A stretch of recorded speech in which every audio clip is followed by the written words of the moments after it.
Bonjour les poissons, bienvenue, bonjour et bienvenue sur ma chaîne, excusez-moi, il y avait un petit bug.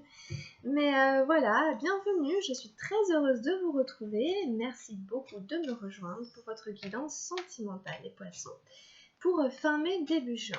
Alors, eh bien déjà, bonjour à tous les nouveaux abonnés, bonjour et bienvenue, merci infiniment de vous être abonnés à la chaîne. Encore un petit clin d'œil à Marie-Ange au passage. Et puis ben, bienvenue aux autres aussi quand même, hein, bien entendu. Allez, on y va, c'est parti pour vous les poissons. On prend une première énergie, c'est parti. Je baisse la caméra pour que vous voyez le tirage en train de se faire. Hop. Ici on a une première carte pour vous qui représente l'énergie actuelle de votre relation. On prend 3 cartes pour vous les poissons.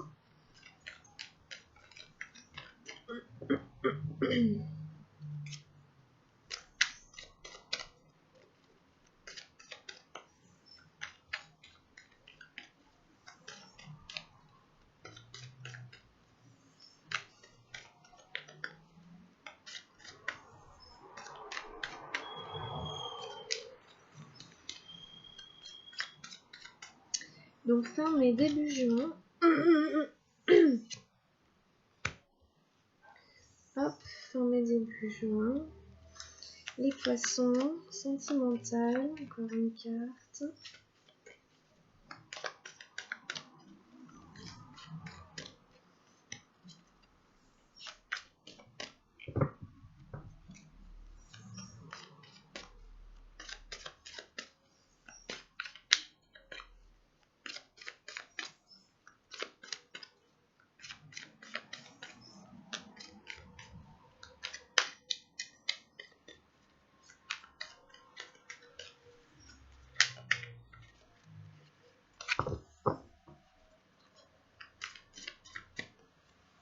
Ensuite, on va aller voir en face votre partenaire, les énergies du partenaire poisson.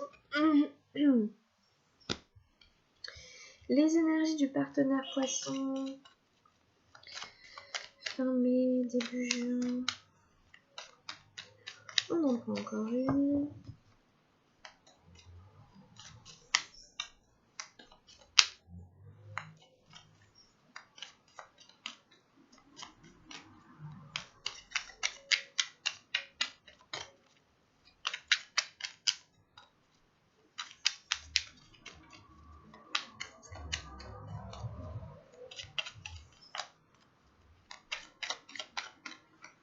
Et enfin, la direction que prend la relation.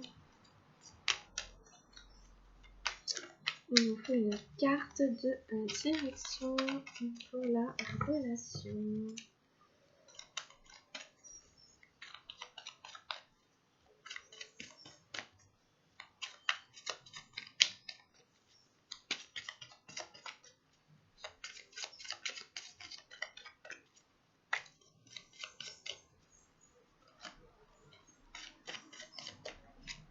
On y va.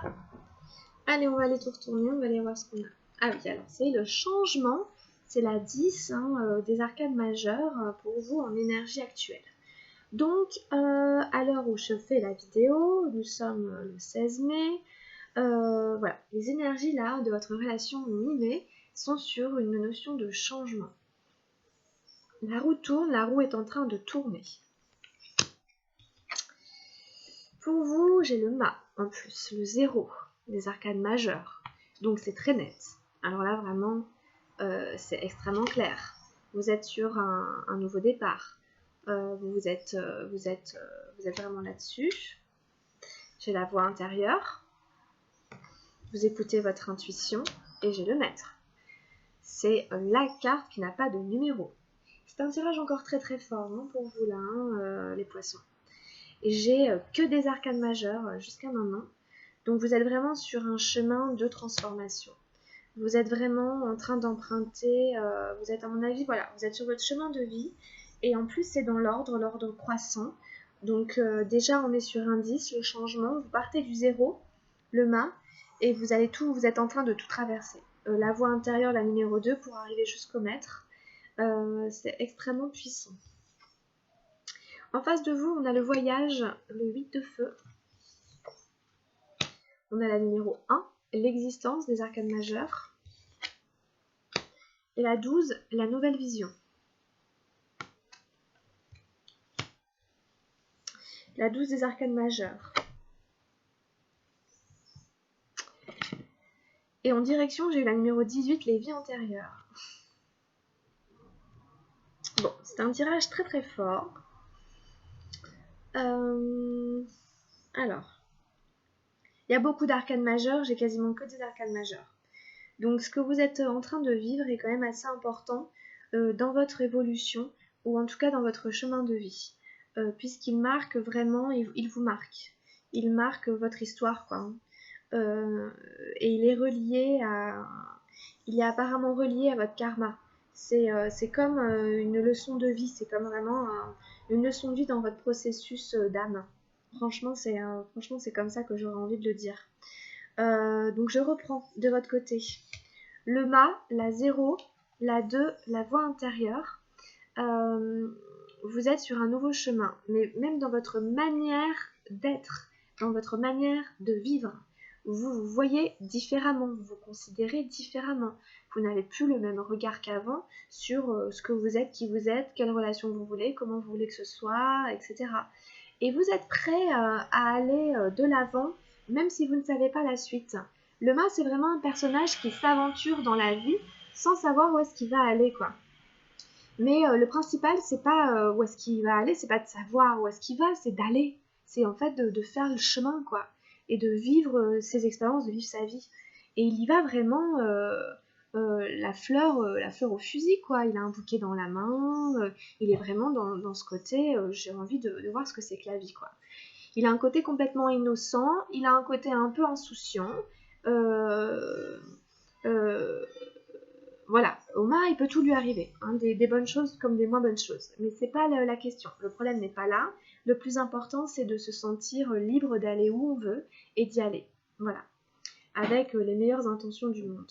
Vous êtes en tout cas dans cette énergie-là. Vous êtes accompagné de la voix intérieure, qui est la numéro 2. Donc, qui suit le mât. Entre le mât et la voix intérieure, on a la numéro 1 que votre partenaire a. C'est l'existence. Je vous la montre quand même, c'est votre partenaire qui l'a. Bon, donc il y a vraiment quelque chose quand même là. Hein. Et la voix intérieure, c'est vraiment l'intuition. C'est vraiment votre propre vérité. Donc vous vous sentez libre de vivre dans votre propre vérité. Personne ne va vous imposer là quoi que ce soit. Alors là, personne ne va vous dire ce que vous devez faire, comment vous devez faire. Vous n'écoutez que vous et votre cœur. Vous n'écoutez que vous et votre intuition, que vous et ce que vous savez être bon pour vous. Vous êtes à l'écoute de vos émotions, de votre sensibilité. Là, on a aussi une très très belle sensibilité.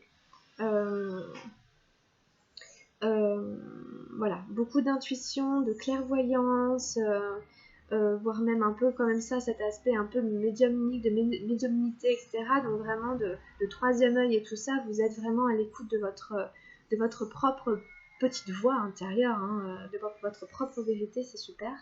Et ça vous amène carrément au maître. Donc vraiment pour moi là, il y en a qui ont un très très fort potentiel dans tout ce qui est un peu comme ça, hein, dons psychiques, médiumnité, etc.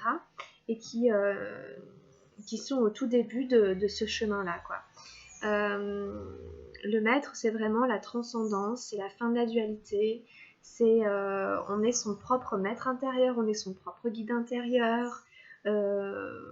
C'est une carte qui n'a pas de numéro. C'est Osho qui s'est représenté lui-même, celui qui a créé tout le tarot avec lequel je travaille et le tarot de la transformation.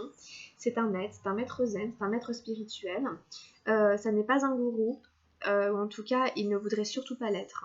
Il vous invite à vous méfier des faux prophètes, des faux gourous, et à trouver votre maître intérieur. Mais là, vraiment, vu le jeu, je ne me fais pas de soucis. Je pense que c'est votre propre maître intérieur qui vous parle et qui se montre à vous à travers votre petite voix intérieure, votre ressenti, votre intuition, et qui vous dit vous pouvez y aller. Sentez-vous libre d'aller où vous voulez. Avec ce que vous avez à l'intérieur de vous, vous êtes guidé, quoi. Donc c'est absolument magnifique. Vraiment, c'est vraiment très très fort. Donc je vous rappelle qu'on était sur la roue du changement pour vous, hein, donc on verra comment ça parle après, hein, d'un point de vue sentimental. L'autre en face, on a des énergies, déjà on a le 8 de feu, qui nous parle du voyage. Donc, quand même en face, j'ai quelqu'un qui se remet en question. J'ai quelqu'un qui, je pense, quand il vous voit faire ça, là, lui aussi, là, il se dit, ouais, peut-être que je suive quand même, hein, ou en tout cas, il y a aussi quelque chose, hein, chez votre partenaire. En tout cas, il y a cette notion du voyage, de l'inconnu. Alors, est-ce que vous allez faire un voyage ensemble? Est-ce que, voilà, ou séparément, est-ce que lui va partir quelque temps? Voilà, il y a cette notion de l'étranger. Mais il y a aussi cette notion que ça fait toujours un peu peur, que ça peut créer des angoisses parce qu'on n'a pas les codes. Mais même dans une relation sentimentale, hein, une relation sentimentale, ça peut être un voyage dont on n'a pas les codes, dont on n'a pas appris à parler le langage. Hein, donc, par exemple, quand on part à l'étranger, évidemment, on ne parle pas forcément la langue, on n'a pas la même monnaie, il y a des décalage horaire, c'est pas du tout la même culture, on peut se sentir un peu perdu, quoi. Donc en tout cas, il y a cette notion-là que dans ce voyage à faire, c'est un tout petit peu flippant pour votre partenaire. Par contre, on lui demande quand même d'en faire l'expérience, hein. On lui demande quand même d'oser y aller. On lui demande quand même d'oser franchir le pas et de se lancer. Donc lui aussi, il est à l'aube de quelque chose. Cette carte représente vraiment l'aube. Après le mât qui s'est lancé, qui a fait le premier pas, quoi, très clairement, que vous avez là, ben ça y est, on commence à fleurir, ça commence à donner des fruits. Et, c'est très vulnérable encore, vous voyez bien comme le dit la carte, comme elle le montre, hein, cette présence nue, vulnérable, etc., qui représente le pistil de la plante, c'est vraiment, la vulnérabilité, la pureté, enfin voilà. Et donc cette autre personne, elle en est là. Alors, est-ce que c'est avec vous? Peut-être elle peut vous proposer de partir en voyage, je ne sais pas, en tout cas, il y a l'envie d'essayer quelque chose de nouveau. Et en plus, il y a la nouvelle vision.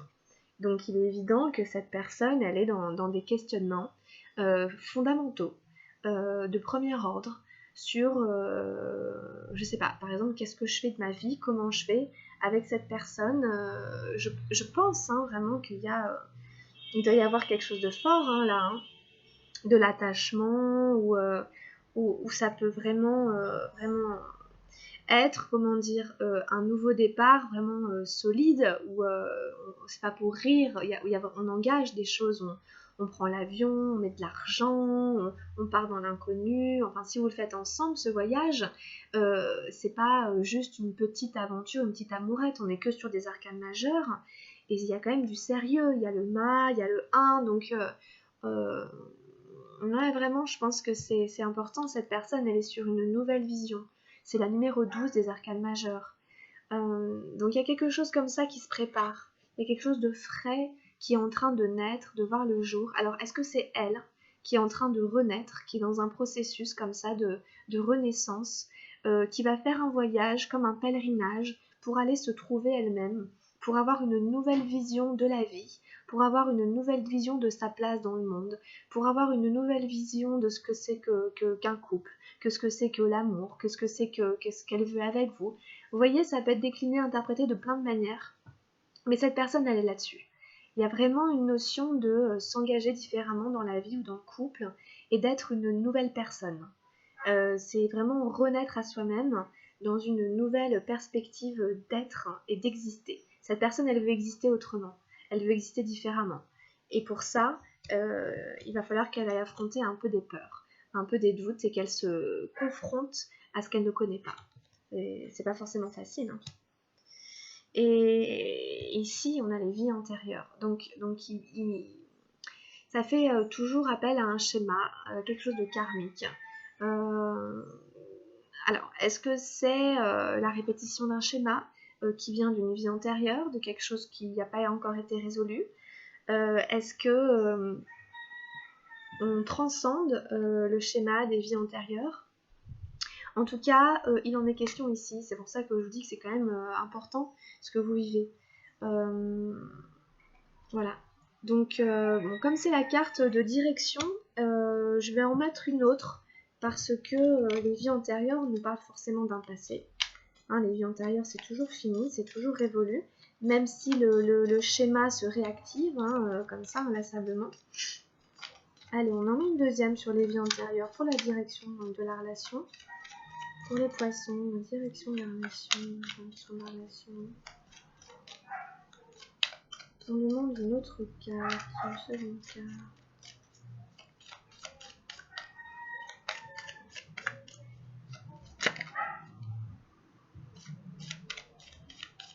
Bon, je vais quand même la prendre, c'est pas mal, c'est les possibilités.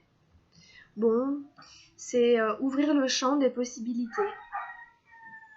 Et derrière, j'avais l'aventure, donc bon. Évidemment, il y a plein d'aventures possibles, il y a d'autres aventures possibles, il y a faire différemment, ensemble, hein, vivre différemment quelque chose, partir s'installer à l'étranger, vivre complètement différemment. En tout cas, je pense que ça va démarrer vraiment sur quelque chose de nouveau. J'ai l'impression que peut-être c'est un peu la fin d'un karma. Peut-être que c'est la fin d'un karma, de quelque chose qui se répète. Que ce que vous avez connu jusqu'à maintenant, c'était beaucoup dû à une vie antérieure ou peut-être d'autres. Des choses qui se sont pas libérées, qui ne se sont pas transformées. Et que peut-être aujourd'hui, il est l'heure justement de faire autrement. De voir d'autres manières de faire. Mais c'est toujours un inconnu, hein, évidemment. Hein, on répète aussi ce qu'on connaît, etc. Et on est tous là pour la même chose, pour justement transformer notre karma, qui nous maintient dans des choses qui ne nous rendent pas forcément heureux. Donc, on vous parle en tout cas de cette notion-là. Hein. Et je pense que du coup, vous allez élargir le champ comme ça des possibles. Mais c'est possible que vous le fassiez ensemble, évidemment. C'est possible que ce soit quelque chose que vous fassiez à deux, en ayant discuté, etc. Parce que je trouve que les deux tirages, les deux énergies vont assez bien ensemble, se complètent assez bien. Hein, vous voyez. Donc voilà.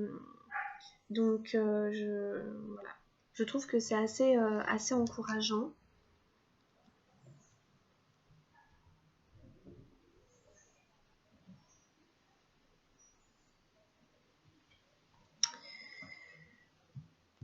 On va aller encore en prendre une.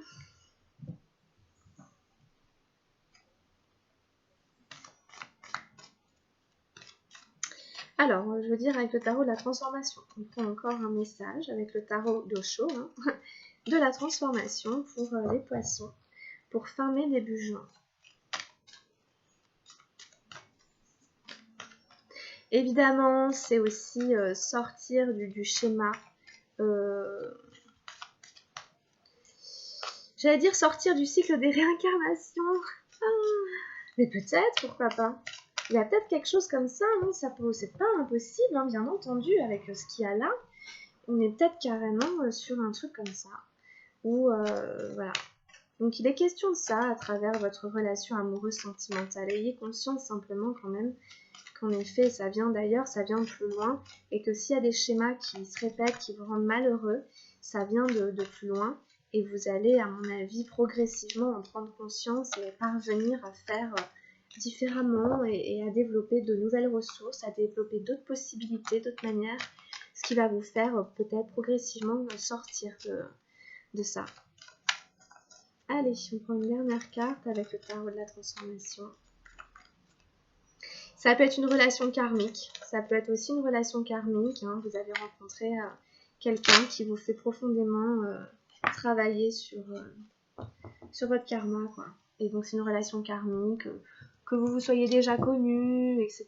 C'est possible. En tout cas, c'est pour libérer un karma, quoi. Cette relation-là, elle vous pousse à libérer un karma. J'ai la maîtrise des humeurs, la numéro 35, qui vous invite à ne pas vous attacher aux émotions qui vous traversent et à les laisser vous traverser, bien entendu. Quelles qu'elles soient, hein, que ce soit la colère, que ce soit la tristesse. Voilà, on vous dit simplement, ça ne fait que passer, et je vous la limiterai. Le fait de penser que je suis le mental est de l'inconscience. Comprenez que le mental n'est qu'un mécanisme, tout comme le corps en est un, Comprenez que le mental est séparé. Le jour et la nuit se succèdent et vous ne vous identifiez pas avec la nuit. Vous ne dites pas « je suis la nuit » ou « je suis le matin ». La nuit arrive, le matin arrive, le jour vient et de nouveau la nuit vient et la roue continue de tourner. Vous êtes conscient que vous n'êtes pas ces événements, c'est la même chose avec le mental. La colère survient mais vous vous oubliez et devenez colère. L'avidité survient, vous vous oubliez et devenez avidité. La haine apparaît, vous vous oubliez et devenez haine, c'est de l'inconscience. Être conscient, c'est observer que le mental est plein d'avidité, plein de colère, empli de haine ou empli de convoitise, et rester simple observateur. Ainsi, vous voyez l'avidité surgir, tel un grand nuage sombre, qui ensuite se disperse, vous restez intact. Combien de temps peut-elle rester ? Votre colère est momentanée, votre avidité est momentanée, votre convoitise est momentanée. En l'observant un peu, vous serez étonné de voir le mouvement de va-et-vient. Vous n'êtes pas affecté, vous restez calme et détaché. Voilà, j'aime beaucoup parce que, évidemment, c'est une carte, c'est marrant parce qu'elle aime bien sortir cette carte en même temps que le changement. Et on vous dit quand même que la roue continue de tourner, vraiment littéralement. Donc c'est ça, la roue continue de tourner, comme la roue des cycles, etc. quoi. La roue de tout ce que vous voulez, du karma, etc. Ça bouge. Et puis pour votre autre, on vous parle aussi de ce grand nuage. Désolée pour le bruit. Voilà. On vous parle de ce grand nuage. Alors je ne trouve plus le passage. Mais c'est simplement ces nuages-là qui sont sur ce voyage, quoi. Donc c'est intéressant puisque cette carte vous parle à vous deux. D'accord ? Voilà. L'avidité surgit tel un grand nuage sombre qui ensuite se disperse, vous restez intact. Bien entendu, les nuages vont finir par se disperser. Hop. Super. Excellent. Allez, on continue avec le tarot. Les anges de l'amour. On fait un tirage pour vous avec les anges de l'amour, les poissons. Oh là là là là. Alors, voyons. Nous avons beaucoup de cartes. Les enfants. Votre vie amoureuse est influencée par les enfants. Alors, est-ce que certains d'entre vous en ont eu, veulent en avoir, il y en a un qui en a, il y en a un qui en a pas, où est-ce que les enfants habitent, etc., etc., ou est-ce que c'est dans le secteur du travail, enfin est-ce que ça touche la famille, etc. On vous dit que d'une manière ou d'une autre, consciemment ou inconsciemment, ça joue quand même. Bon, après, j'ai deux cartes là qui nous parlent de laisser partir votre ex et de séparation. Donc, est-ce qu'il y en a encore certains qui sont attachés à quelqu'un comme ça du passé ? Le temps est venu de purifier votre énergie et un certain temps loin de votre partenaire se profile à l'horizon. Ok. Bon, donc évidemment, s'il y a un ex, une ex encore, on vous dit il faut couper, il faut arrêter avec cette personne. Ça ne vous permet pas de vous libérer, de vivre quelque chose de différent. Là, la séparation, ça me fait un peu penser à la carte du voyage. Il est possible en effet qu'il y ait une distance qui s'installe pendant X temps avec la personne que vous désirez et que c'est temporaire, quoi. Voilà. Ça peut être pour X raisons. Pareil, pour le travail, pour la santé, pour un déplacement, pour... Voilà, c'est possible. Est-ce qu'il y a encore des messages ? On va en prendre un dernier. Un dernier message pour les poissons.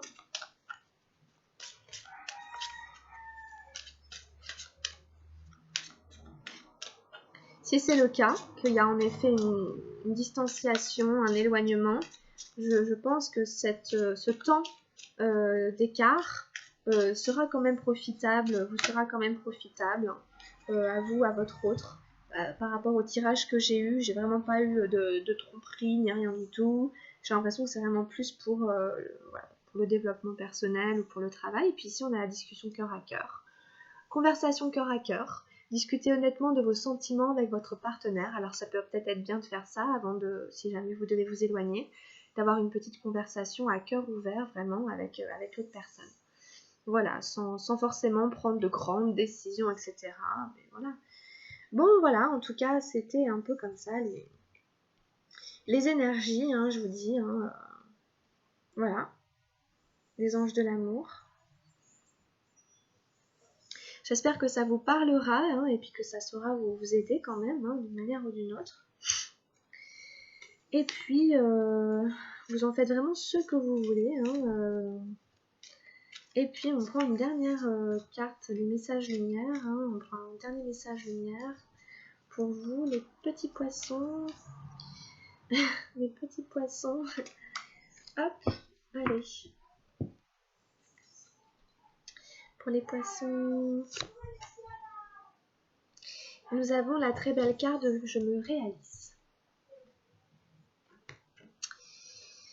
Mes projets deviennent ma réalisation parfaite en correspondance avec l'univers. Je concrétise mes rêves.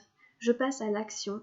Ainsi, je me réalise pleinement dans l'amour inconditionnel, la foi, la sagesse, la pensée positive et à travers mon identité première, qu'il en soit ainsi.